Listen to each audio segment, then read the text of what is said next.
কোরবানির পশু যিনি জবাই করবে তাকে জবাইয়ের পারিশ্রমিক দিবেন কিনা? দিবেনই। জবাইয়ের পারিশ্রমিক দিবেন, আপনি জবাইয়ের পারিশ্রমিকটা দিবেন। আমার বয়ান শুনে অনেকে হয়তো কমেন্ট করতে পারে যে হ্যাঁ মনে হয় এর জন্য কইছে। আমি আমার জিন্দিগিতে 2টা পশু করে করছি, মাত্র জবাই করছি জিন্দিগিতে 2টা পশু।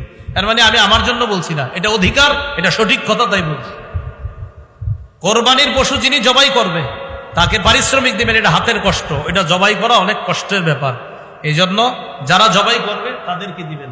আর জবাই করার পরে আপনার একদম ছোট্ট একটা নোট ওঠে, ছোট্ট 1.5-2 লাখ টাকার গরু আপনার কোন মতে হুজুর জবাই করছে যিনি কষ্ট করে, আরে আস্তে একটা নতুন 200। এটা তো আপনার শরম করা উচিত ভাই, সত্যি বলছি।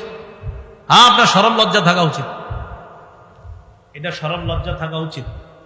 এটা আমি ওই যুগের কথা বলছি যে যুগে আমার বেতন ছিল 5,000 টাকা। ওই যুগে আমরা যে কোরবানি দিছি, ওই কোরবানি যিনি দিয়েছেন প্রায় 10 বছর 8 বছর আগের কথা, তাদেরকেও আপনার ওই 100-200 দিনই। আচ্ছা আচ্ছা আচ্ছা, সেটা আমি জানি না। আচ্ছা, যাই হোক, আপনারা এই জায়গায় একটু মহাব্বতের ইয়া রাখেন। তো এই জন্য এরকম 100-200 করে কারে, এটা কি কোনো কথা?